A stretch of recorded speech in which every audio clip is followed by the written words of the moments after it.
Morning, everybody.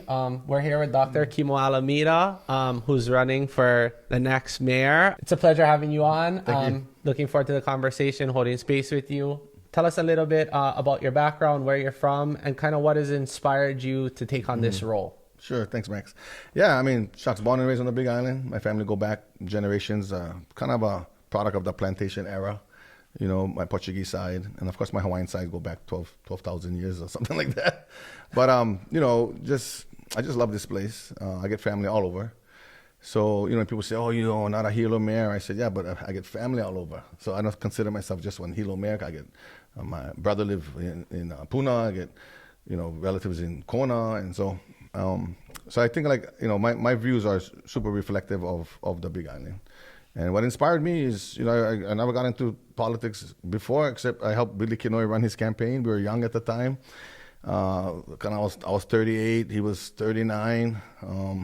You know, he's I believe he's the youngest mayor that the Big Island had. And so it's kind of seeing politics from that angle. But then I was happy with my employment at Department of Health. And then a position opened at county. I applied for it, interviewed, I got it. I was the executive for the Hawaii County Office of Aging. And then I started to realize, like, wow, you know, I watched Mayor Billy Kinoi, Mayor Harry Kim, and I felt like this prior administration we just lost the momentum, you know. And about 2 years ago, my little circle of support, they said, hey, Kim, I think you should run for office. You know, you've been the fentanyl task force leader. You kind of responded pretty good to the COVID epidemic. I mean, it's kind of like what the county should have been doing, and you get on good way for engage the team. So go for it. So I started, and then here we are. Nice. So, how has your campaign journey been so far? Oh man, it's been a journey. I mean, that's a good term. You know, I went from that meeting of 5 to 10 supporters to hundreds. Now we're in the thousands of supporters. So, you know, and my biggest fan was my wife. Yeah. Mm-hmm. And then she passed. So that was hard for me, hard for my kids. I have 7, my wife and I, and we're pretty tight, our family. So that was unexpected, and that just gave me more drive though, because, you know, she wasn't the type to be in front and center, but she was super supportive behind the scenes, and I know that she would have wanted me to finish strong. Mm-hmm. So that's the biggest challenge I think we had so far. Awesome. Yeah, behind every strong man is a great woman, they say. Right? Yeah. So, awesome. 7 kids too. That's like 7 full-time jobs. I only have 3, and I'm like, they're like, how many jobs do you have? I'm like, well, here's 3 right here. So full-time. Yeah. So what are some of the biggest issues you see right now on the Big Island in Hawaii, and what are your plans to kind of tackle these things? Yeah. That's again, you know, I feel like affordability is huge, mm-hmm. you know, and a lot of people leaving the island because of that. You know, they're going to more affordable states. You know, and then when you look at affordability, I mean, my top 10 list of expenses every month is like mortgage or rent, you know, then it's food, because, you know, we like to eat, you know, but then it's like, after that, it's like health insurance, car insurance, you know, gas, entertainment. You know, if your kid's in sports, it's just like cha-ching, ching, ching, you know. Because they get equipment and travel teams, and all of a sudden, wow, man, you just have nothing at the end of the month for anything. So, mm-hmm. So I think the biggest challenge is affordability. So, you know, and the biggest expense is housing. So if we can tackle that, I think we can help Big Island people stay on the Big Island. Nice. And in terms of the affordable housing, what are some of the things that you think are making it unaffordable? Well, you know, I think in time, you know, prices will increase, but not this fast. You mm-hmm. know, it's like wow, so fast. And I think it's because of a mainland influence. You know, a lot of rich people moving in. Of course, everybody live Hawaii.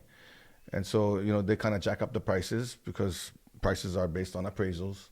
And so if my neighbor comes in and, you know, he puts a pool, and all of a sudden you get a nice big, you know, gate or some statue or something, and everything looks nice, and then my other neighbor does the same thing, now my appraisal going up, which some people think, hey, right on, hold my house, we're at 1.2 million cars.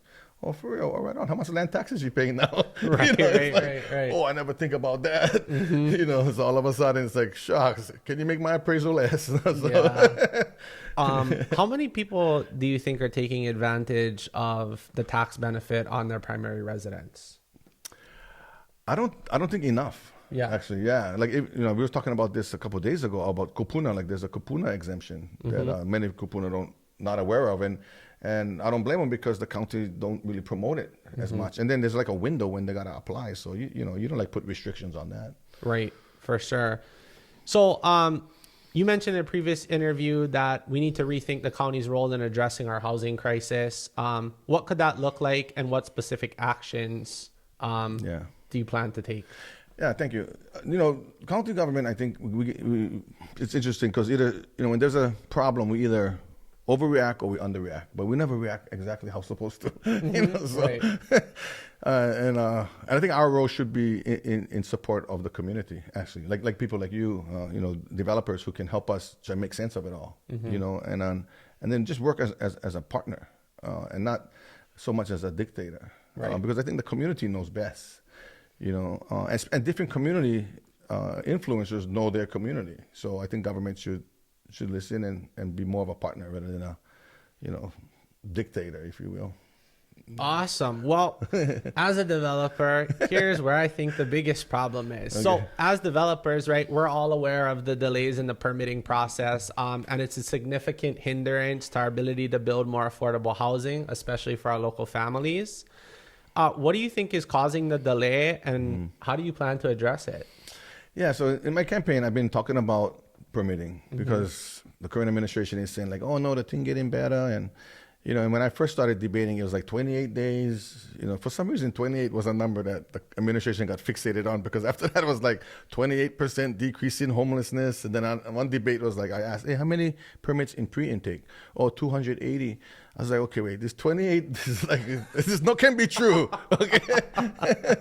So something must be up with this number, but no, it's not taking 28 days. It's way more than that. The permitting, we still have an issue. It's not helpful to developers, and so I've been recommending things like conditional approval, and what could that could look like? Well, that could look like a time clock kind of thing. Like, hey, if it's under 100 square feet, like say 1,000 square feet, then maybe the county get 30 days. Right. If the county can get one approved in 30 days, you as the developer, automatic approval, or reduction in fees or something. Like the county got to bear some burden of this, right? If it's 2,000 square feet and below, 60 days, 3,000, some kind of shot clock where the county is held a little bit accountable also, and not just the developers still waiting. So that was one idea. Current administration said, get all kind of legalese issues about that, but I don't think so. I think we can do it because architects on our team are telling me they can do it. Right. So I'd also look at like right now when I ask the architects, how come it takes so long? They tell me, two things. One is there's so much checks and balances. So you get the architect, they put the stamp, right, and they're pretty much liable. Because they see the plans, they should know the codes, right? Then they send it to the review process. That's the other check and balance. Then the contractor is the other check and balance, and then the inspector. So you get six, 7, 10 people. Get many checks and balances over here. So that kind of slows up the process. So. Right. So yeah, we gotta revisit that whole process, I think, and make it easier for you guys. So you recently mentioned that you had a role at the Department of Health. Yeah. Right. So now what we're experiencing, right? I feel like every time one part of the system kind of gets fixed or it improves, there's another part that kind of falls apart. So now we have it to where, well, at least what I'm seeing with my permits is the county, so the state has actually been taking about 2 to 3 months for the planning department to sign off, the intake process, and then the building department. Now I have over 20 permits all waiting for the Department of Health to upload. Wow. To upload basically an IWS inspection report saying that the schematic that the septic engineer designed is approved. Wow. So for 5 months, somebody has not been able to upload a piece of paper. Wow. And then the state and the county don't communicate. So the county is not communicating with the Department of Health. The Department of Health is not communicating with them. I've also called them.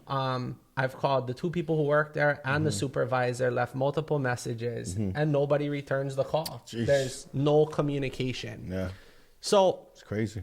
I think a big part of the price of a home is dependent on your holding costs. If you're investing money and it's taking you a year to get a permit and then another 6 months to build and sell your house, all the interest you're paying on the money borrowed is getting passed on to who?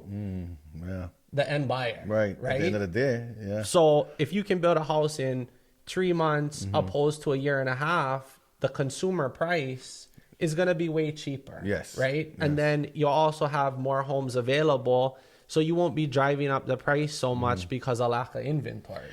Gotcha. I like that idea. Yeah. So that's evidence right there that the county is liable for some of the increases.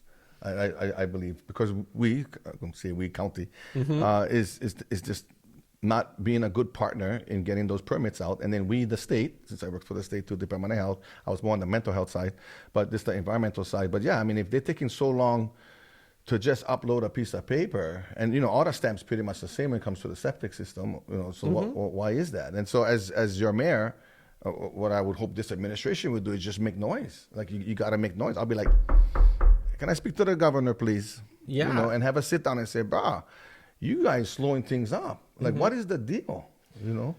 So now back to even better point. Yeah.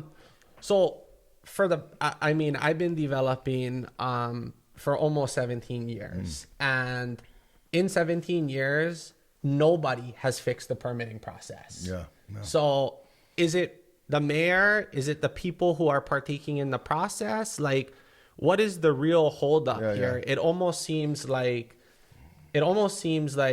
it's on purpose. Like they are trying to after a while, Well, I mean, in 17 years, like, I mean, we have like a time frame, like we have evidence over time. Nothing has really changed. So we're supposed to get the EPIC system. The EPIC system, everybody just hold on, be patient while we figure it out. And once we do, it'll be great. And then never. Well, I mean, we're still sitting here. I still 6 months and I don't have a permit. So me too. But I'm waiting for my permits. There we go. So what does it actually take to really correct the system? Right.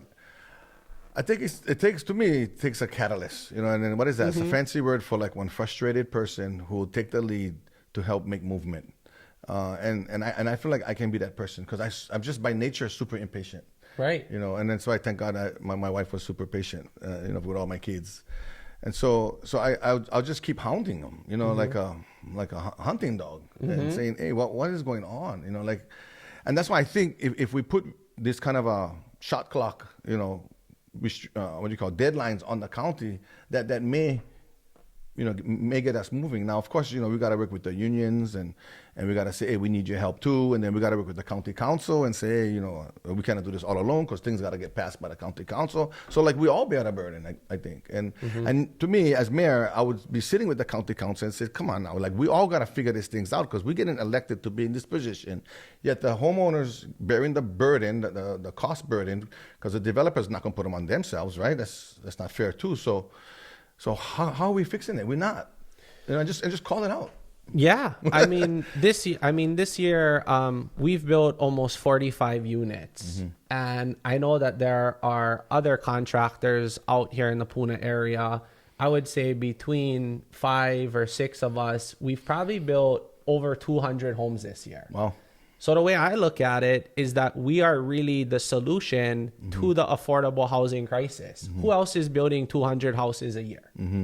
Especially affordable ones. Right, and then 2 locals. Right, almost nobody. Right. So we're trying to make a difference. We're out here doing the work. We're building these homes, and we're having such a difficult time at every stage of the process with the county that at a certain point it gets really frustrating. And so, like you say, like hound them. But it almost seems like you do, and so many of us have been discouraged because you get nowhere. Yeah. So after 17 years of hounding somebody, and there's no change, there's nothing. Yeah. I mean, at that point, like, yeah, what's I can tell you the consequence from all of that frustration. Uh-huh. You get about 48% of our homes on the Big Island unpermitted. There you go. That's what's gonna happen, county. When you can't get your act together, people are just gonna start building their homes because people gotta live, Right. You know, and they like feel safe and they need shelter. And if the county, state cannot get our act together, maybe even the feds, right, can help us to. Then what you expect our citizens to do? Right. Gotcha. I hear you. Okay, so here on the east side, we also have a lot of people moving in, and we don't have a lot of infrastructure to support the kind of population increase we're seeing. What would you do to accelerate the development of infrastructure to keep pace within the increase in population? So like we already have a lot of people frustrated about the roads. We don't have any kind of medical facilities out here in Puna. If something happens to you, you're waiting for somebody to respond and then transport you all the way to Hilo. So I know in a previous conversation, we kind of discussed where you said the land prices are cheap because there's no infrastructure. If you want infrastructure, the land price increases. True. So now the land price has increased well above what it used to be. And we still don't have the infrastructure. Right. Yeah, that was the argument back then, right? So like Ocean View and, you know, parts of Puna, hey, you could buy one acre or half an acre for, I don't know, $10,000, you know. So at that point, you cannot say, hey, how come my road, you know, I like my road be fixed. I like this, I like that. I say, hey, if you like all that, then that parcel wouldn't be that cheap. So, you know, if you like all that, you go buy in Hilo. But then going to be more expensive. So you cannot have your cake and eat them too, right? That was the kind of argument back then. But now prices are in the hundreds, thousands, you know, for property.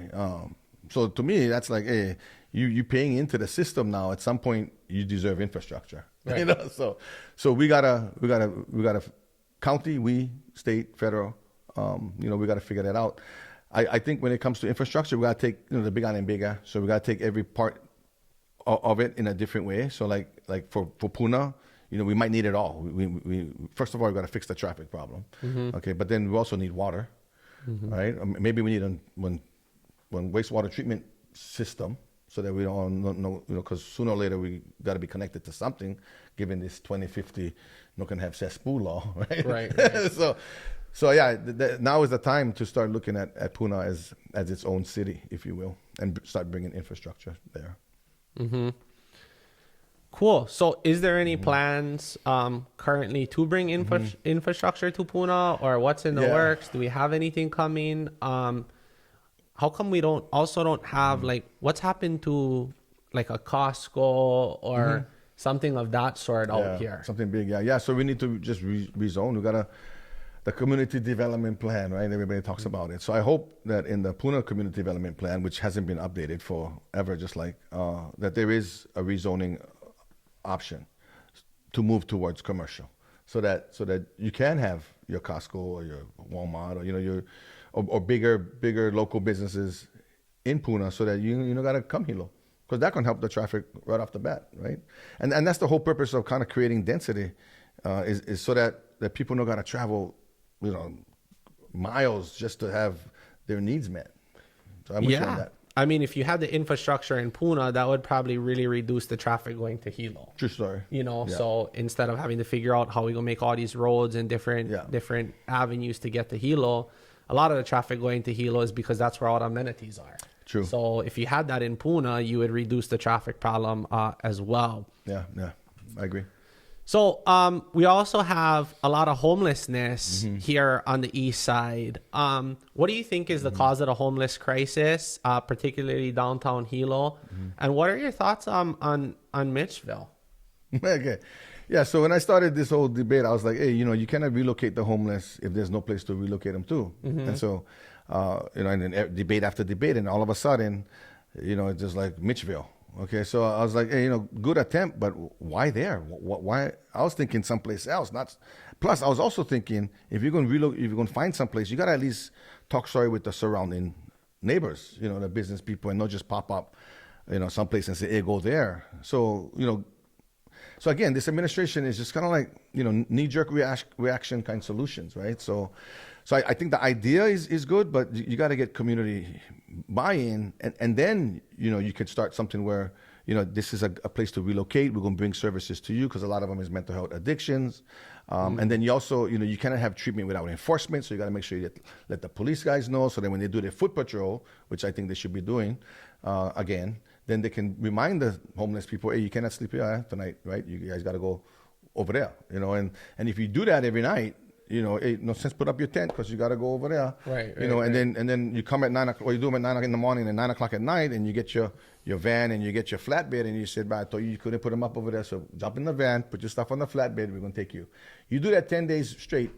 By the 11th day, the homeless people they talk. Ain't no sense putting nothing up. The county gonna come. They're gonna tell us we gotta move, so we might as well just move.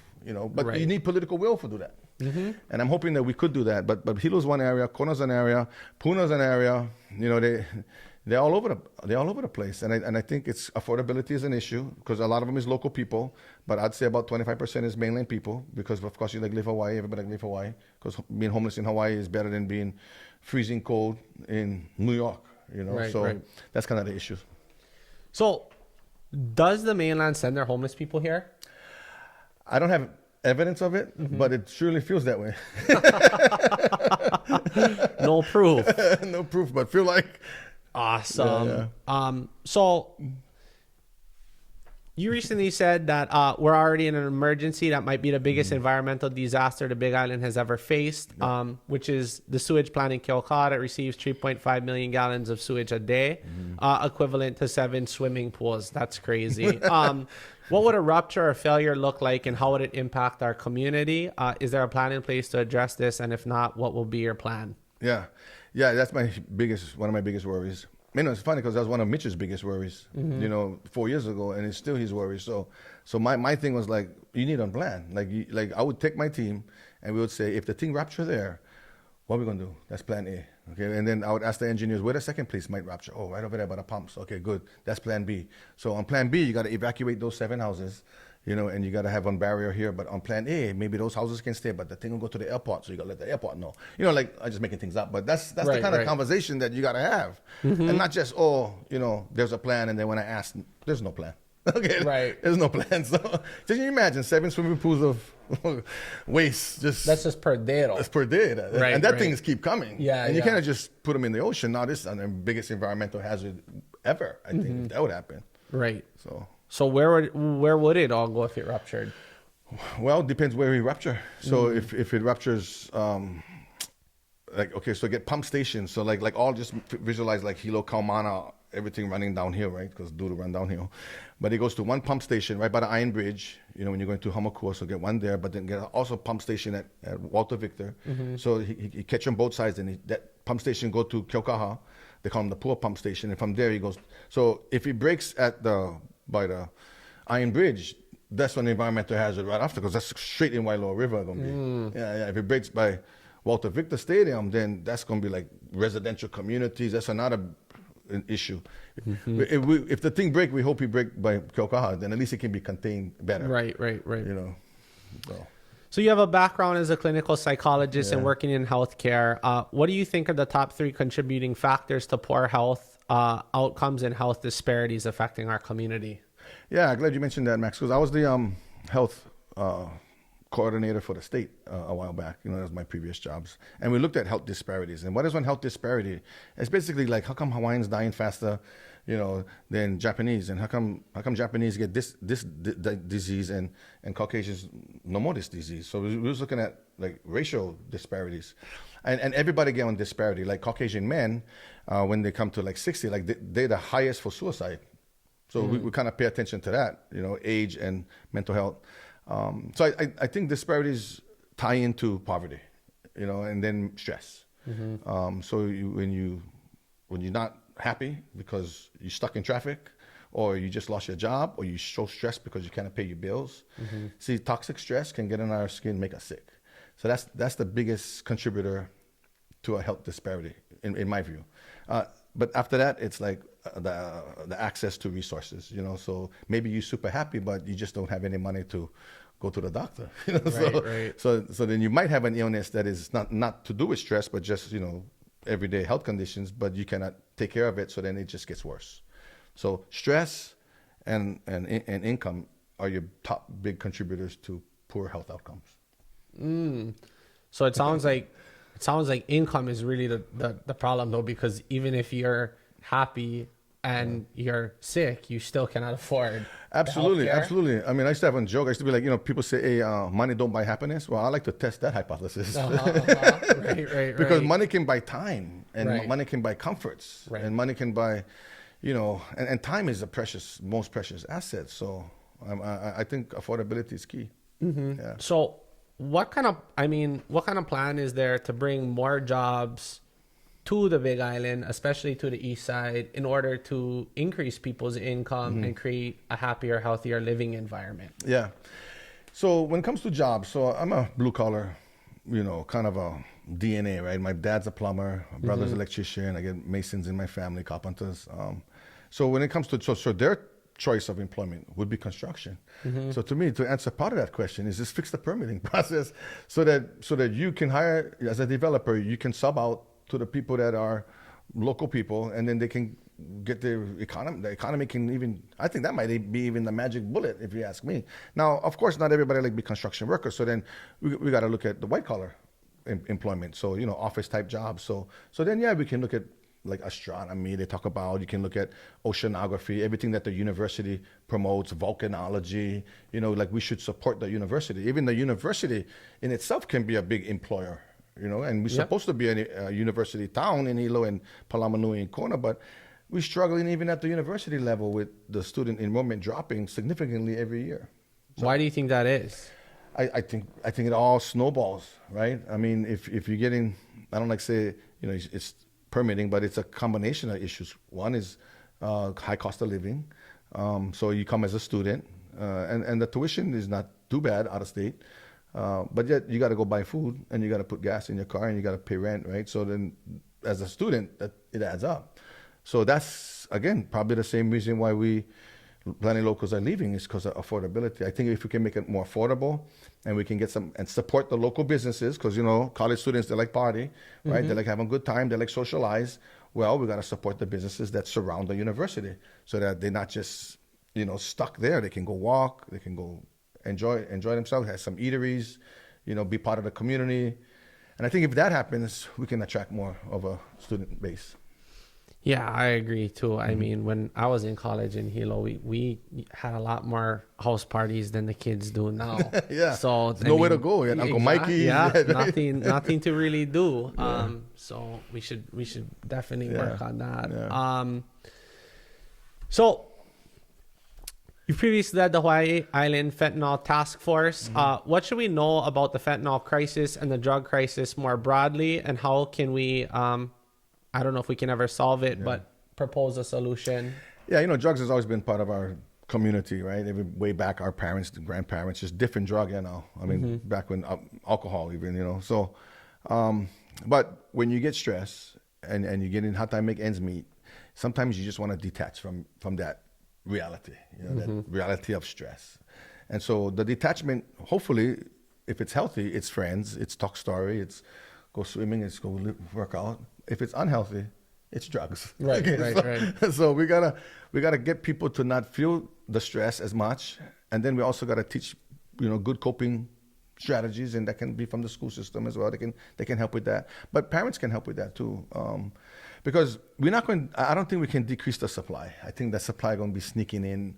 I mean, we just don't have enough drug sniffing dogs at every post office. Right. So it's going to be hard. So I focus on decreasing the demand through education and by decreasing the stress, increasing people's income. So they don't gotta check out of reality and just jump on the drug train. So that's my hope. Yeah. So, I mean, kind of what I'm hearing is that like we need to kind of move into the future. Yeah. Right. Yeah. We need jobs. We need happier people, which means we need more positive activities. We need kind of a more vibrant community in a sense. Exactly. Right. And what do you think it is that's going to be able to get us kind of caught up? You look at all the things you're talking about, and it's kind of representative of community that's not really making progress in those areas. Yeah, we're not just making progress. I don't think we connected even. I think we've lost our connection, with our neighbors. Like back in the day, right? It's different now. So when you lose connection, it's hard to rebuild because everybody they out for their own, And so I hope that with my personality and my leadership style, that I can be that kind of spark plug. I know I cannot solve all the problems, and and I know I cannot make everybody happy, but I do know that I can be on spark plug to happiness, and that's because people need to look at somebody and say, hey, if he can, we can, and right now we're like hopeless. Like people don't feel like there's hope, and so I think what we need is a few catalysts, myself, your catalyst. Every community, there's an influencer, somebody that shares their positivity, and kind of that positivity rubs off, and then people feel hopeful again. And so we just need way more people like that. I couldn't agree more. Yeah, we really do. So as a psychologist, what role do you think mindset plays in success? Oh, major. Yeah, I mean, man, I think, therefore I am. So, yeah. I mean, if you think it and you believe it and you can see it, visualize it, then that's your template for action. But if you're already thinking negative, and then that's your template for action. So mindset is probably the genesis of every successful person, because people don't stumble or by accident fall down and now I'm successful, or it's like you plan to be successful first with your mindset, right? Like, yeah, I can do this, And it's hard to have that positive mindset because society is so negative. You turn on the news, it's all negative. Everybody's scrapping. Nobody look happy, So it's just easy to fall into negativity. But it takes, that's why I said that person, it takes all of us. And the more of us can be positive, the better. So, I mean, as part of my coaching program, that's the first class I teach is all about mindset and how, regardless of the information you have or the knowledge you have, if you are not mentally ready to apply what you've learned and you don't think you can do it, you don't think you deserve it, you don't have the mental capability or the discipline to implement, to grind through the hard times, that no matter what I teach you, in terms of information, you're never really going to make it to the place you're looking for. Right. So how do you think you get people to switch from a poverty mindset to a wealthy mindset? Yeah, absolutely. First, people got to feel like you're worthy. Like you got to feel worthy enough to receive the benefits of your hard work. What's amazing is some people self-sabotage. Like they get up to the place where they can be successful. Like they're right at the edge. And then for some reason, they feel they're not worthy of that success. So they sabotage. So people, I think the first thing is people got to feel like, hey, you worth it. Like you somebody, and you deserve to be as successful as anybody who you admire. You got to have that mindset. That's the first thing. And then like you said, you got to have the discipline, the consistency. You got to hang out with positive people, because as you become successful, you're not just, there's a potential for you self-sabotage, but there's also potential for the people you love for sabotage you, because now you're different, and people don't like different, because change is unpredictable. So if my partner is all of a sudden making some great changes, I might feel insecure. So I might unconsciously sabotage. Like, why you got to do that for? Why you got to meet with him again? It's just stupid, huh? So now you get on domestic. So after a while, it's like, then we might get on call, Max, I don't like calm already. No can. Domestics. Right. So people got to feel happy for local people. Yeah. Happy for your partner that they climbing this ladder of self-development. And if you have a partner that's not happy for you, you can find a new partner. Don't let nobody stop you from being all you can be. You know what I mean? 100%. I couldn't agree more. You're in the way. You know what I mean? Exactly. No matter what role you play. Yeah.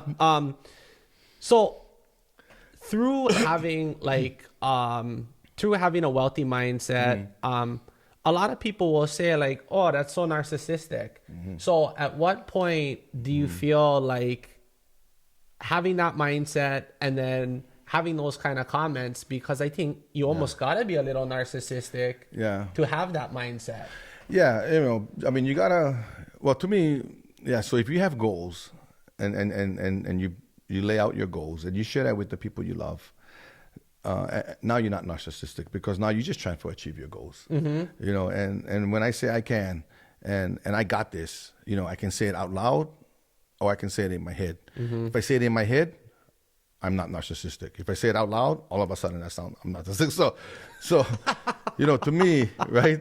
It's like Michael Jordan. I mean, he thinks he's the best player. Sometimes he'll say it out loud. Sometimes he'll say it in his head. Right. So to me, narcissism comes into play as a, like, if you like, on diagnosis, narcissism is when you try to be the center of attention every single time.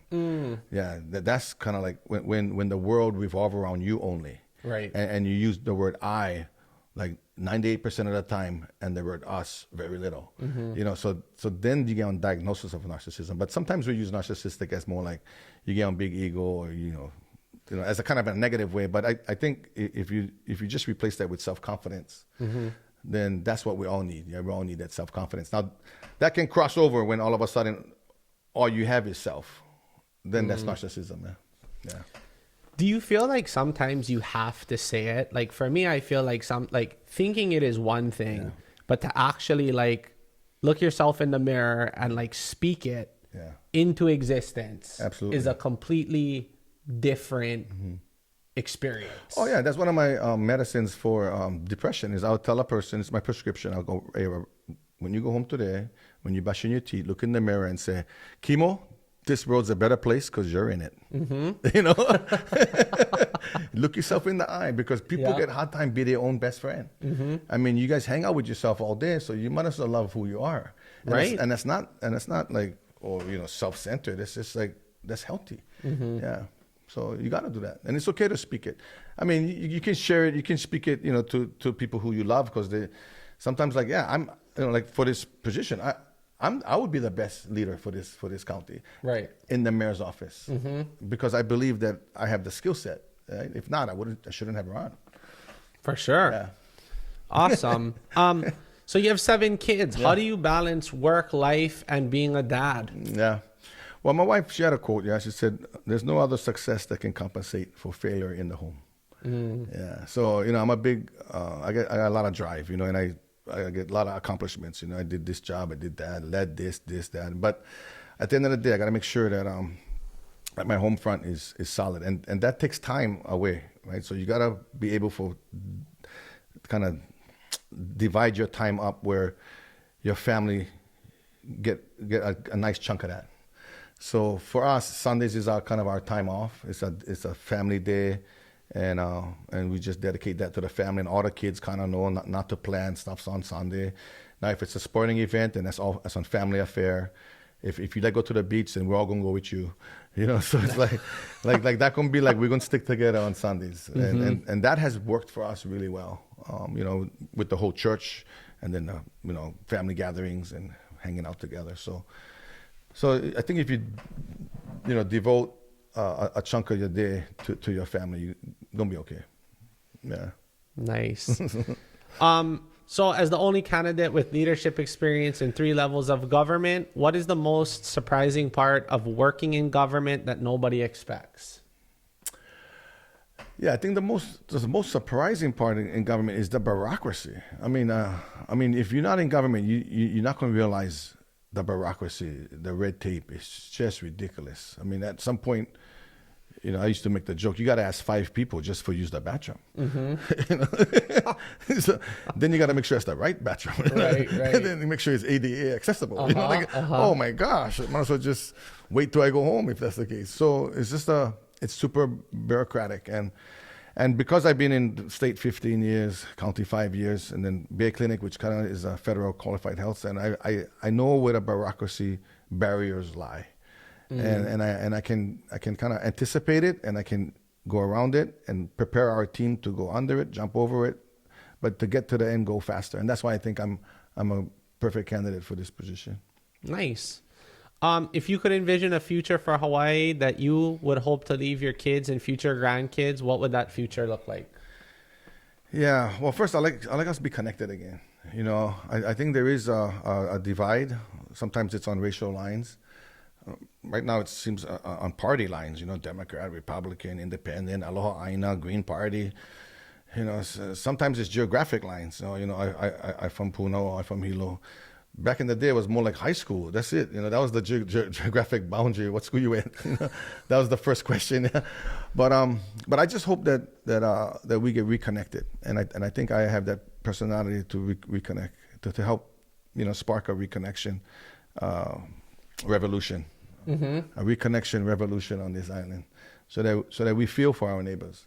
No more the east, west, north, south divide. That we're all connected, but everybody get needs, and we all try to take turns on providing for those needs. Because if we lose the aloha that our state is so proud of, then we're not Hawaii anymore. So, and that connection is the genesis of aloha. And so, what I like to leave my kids with is the Hawaii that I grew up with, and that is, hey, we know our neighbors. We're friendly across racial lines, party lines, geographic lines. We don't care what high school you went. Yeah, we're gonna compete, but we're gonna hug each other after. And that's the Hawaii I remember, and it's slowly slipping away. And that's why I think this election is so critical, because you're gonna need somebody to put a stopgap on that and kind of pivot and get us back on track to where we was, on the connection part. Just trying to make up for lost time. Yeah, I think so. Cool. Okay. Well, we got a bunch of questions for you. So this is just fast answers. Sure. What's your favorite time of day? Probably 6 o'clock at night. What's your biggest weakness? Impatient. What's your biggest strength?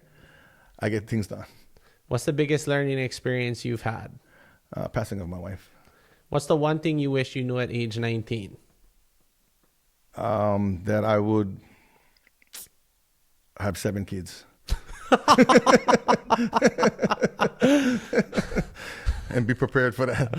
What's one vice you wish you could give up? Eating chocolate. What's a cause that's important to you? Peace. What's the best compliment you've ever received?